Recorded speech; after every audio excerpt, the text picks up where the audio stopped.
போது நீங்களே யோசிச்சு பாருங்க, என் சினிமாக்களை பாருங்க, சாதி பேர்லாம் வச்சு படம் எடுத்தாலும் கடைசியில் அந்த படம் சொல்லும் கருத்து என்ன? கடைசியில நம்ம எல்லாம் கூடி வாழ்ந்தால்தான் நன்மை உண்டு என்பதை ஒவ்வொரு படத்திலும் நான் சொல்லிக் கொண்டு வருகிறேன். அரசியலுக்கு வருவதற்கு முன்பாகவே அநீதி எங்கு நடந்தாலும், மக்களுக்கு எதிராக எந்த அநீதி நடந்தாலும், என் நிலை என்னவானதாக இருந்தாலும் தைரியமாக குரல் கொடுத்த கலைஞர்களில் நானும் அதை ஒவ்வொரு மதத்தவரும் சொல்வார்கள்.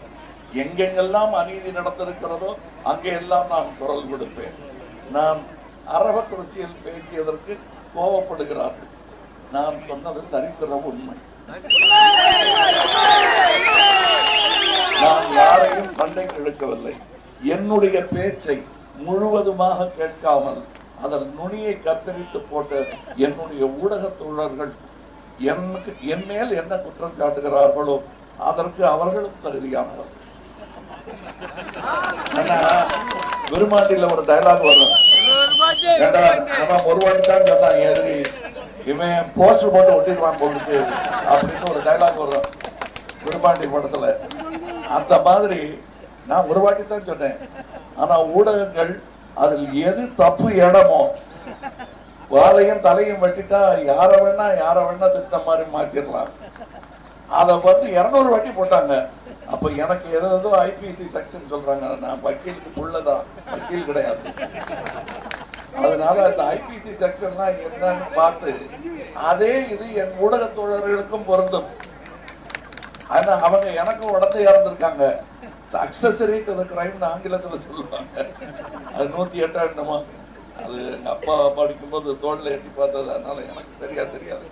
நல்ல வக்கீல் கேட்டா அவங்க சொல்லுவாங்க. நான் சொல்லுகிறேன், ஏயா குற்றம் சாட்டுறீங்க, அது நம்புற மாதிரி சொல்ல வேண்டாமா? நான் வந்து இந்த அரசியல் களத்தில், தேர்தல் அரசியல் களத்தில் இறங்கியதற்கு ஒரு இனம் போதுமா எனக்கு? நீங்களே யோசிச்சு பாருங்க, ஒரு இனம் போதுமா இல்ல பெரும்பான்மை மட்டும் போதுமா? அப்படின்னா மக்கள் நீதிங்கிறதுக்கு பேர் அடிபட்டு போதில்லை. பெரும்பான்மையை நோக்கி போயிட்டேன்னா என் மக்களுக்கு எல்லாம் நீதி கிடைக்க வேண்டும். அவர் என்ன இனமாக இருந்தாலும், என்ன சாதியாக இருந்தாலும், என்ன மதமாக இருந்தாலும் அவர்களுக்கு கிடைக்க வேண்டிய அமைதி கிடைக்க வேண்டும். என்னைக்காவது ஒரு நாள் நான் மத கலவரத்தை தூண்டுவது போல் பேசி இருக்கிறேன்னு இவங்க காட்ட முடியுமா? 1000 வருடத்திற்கு எங்களுக்கு சரித்திரமே கிடையாது என்று மதுரையில் வந்து சொல்ல முடியுமா? வன்முறை கிடையாது என்று, அது இருக்கக்கூடாது என்று குரல் கொடுத்தால் நீ கலகத்தை விளைவிக்கிறாய் என்று சொல்வது என்னுடைய உள் மனதை புண்படுத்துகிறது. என்ன சொல்றாங்க, இந்துக்களை புண்படுத்திட்டேன்னு. என் வீட்டுக்கு போனா இந்து, என் வீடு பூரா நான் என்னங்கிறத விட்டுருக்கேன். நான் வீட்டுக்கு போனா நீ என் பொண்ணு சாமி கும்பிட்டு இருக்காங்க, நான் நீ எக்கேடு போ, நான் சாமி கும்பிடுவேன் அப்படிங்கிறது பொண்ணு. அவங்களுக்கு அந்த கொடுத்து நான் விட்டு வச்சிருக்கேன். அவங்க கோவிப்பாங்க, எங்க எங்க எங்க எங்க அக்கா புருஷன் கோவிப்பாரு, அந்த குடும்பம் கோவிக்க, எல்லாரும் கோவிப்பாங்க. அவங்களுக்கெல்லாம் அவங்கள புண்படுத்துற மாதிரி நான் பேச மாட்டேன். ஆனால் சரித்திர உண்மையை சொன்னால் புண்ணாயிடுது அப்படின்னா இந்த புண்ணு ஆறாது, ஆத்தணும். அதுதான் நான் சொல்வது. இந்த சிறுபான்மை வகுப்பை சேர்ந்தவர்கள் எல்லாரும் இந்த மக்கள் என்ற ஒரு சொல்லில் அடங்குவார்கள். அவர்கள் என் மக்கள். அவங்க கும்புற சாமி எதுங்கிறத பத்தி நான் கேட்கவே மாட்டேன். நான் கும்புற உருவம் அது, அந்த மக்கள். நான் போற இடத்துல கையெடுத்து கும்பிடுறது ஓட்டுக்காக மட்டும் கும்பிடலைங்க. எங்க போனாலும் எப்பவுமே நான் கும்பிட்டுருக்கேன். என்னை நான் தலைவனாக பார்த்து கொண்டதே இல்லை. நான் வந்த வைணவ குடும்பத்தில் தொண்டரடி பொடின்னு சொல்லுவாங்க. அந்த தொண்டரடி பொடியில நாளைக்கு எல்லாருமே அந்த அடிப்பொடியாகத்தான் மாறப்போகிறோம். அதை மறந்துடாதீங்க. இன்னைக்கு பேசுற இந்த மதச்செருக்கு, சாதி செருக்கு இதெல்லாம் நிக்காது. நான் தொட்டு பார்த்து கேள்விகள் தான். இங்க நான் சும்மா உங்களை மயக்கிறதுக்கு வார்த்தையாக ஞானங்கள் பேசல. நான் இங்க கேட்கிறேன், எங்க ஐயா நாமப்பட்ட ஐயா, என்ன புண்பட்டு தான் வந்தீங்களா? இங்க புண்பட்டு வந்தீங்களா? என்ன புண்ணாச்சு உங்களுக்கு? நான் பேசுனது புண்ணாச்சு. வர்றதை பார்த்து இங்க நடக்கிற அரசியலை பார்த்து புண்பட்டு இங்க வந்திருக்கிறேன். அந்த புண்ணை ஆற்ற வேண்டும். இவர் இங்க நெத்திவரா நாமம் போட்டு வந்து நிக்கிறாரு.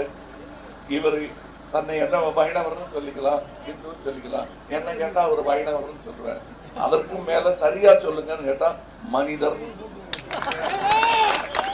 என் கூட என் மொழியில் பேசுவதால் தமிழர் சொல்றேன்.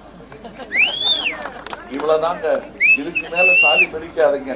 பிரிச்சு பிரிச்சு ரொம்ப பட்டுட்டாங்க.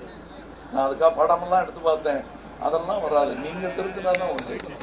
நான் படம் எடுத்து பார்த்தா அது 2.5 மணி நேரத்துல மறந்துடுவீங்க. இங்கே உங்களுக்கு நான் சொல்லிக் கொள்வது, என்னை அவமானப்படுத்த என்னுடைய கொள்கைகளை நீங்கள் கையில் எடுக்காதீர்கள், தோற்று போவீர்கள். காரணம், என் கொள்கை நேர்மைதான் அடித்தளம். அதற்கு உங்களுக்கு அது கிடையாது. பொய் சொல்வதை ஒரு அடித்தளமாக அமைத்துக் கொண்டு நீங்கள் மனக்கோட்டை எழுப்பிக் கொண்டிருக்கிறீர்கள். அது நான் கேட்கறது என்னன்னா, அந்த குற்றம் உங்களையும் சேரும். ஏன்னா இவர் ஒரு வாட்டி சொன்னாரு, இவங்க 200 வாட்டி சொன்னாங்க. அவர் 123ன்னா இவங்க 108 அப்படின்னு உங்க பேர்லயும் கேஸ் போடுவாங்க. போட்டா நல்லது, ஜாலியா எல்லாரும் ஒன்னா இருக்கலாம். வாங்க, அதையும் செய்யணும்னா செஞ்சு பார்ப்போம். புதிய அனுபவம். தனியா நீங்க அதை ஒரு தொடரால் போடலாம். நீங்க இங்கே நான் இந்த மக்களை சந்திக்கும் சந்தோஷத்தை எதற்காகவும் இழப்பதாக இல்லை. அது தொடர்ந்து நடந்து கொண்டிருக்கும்.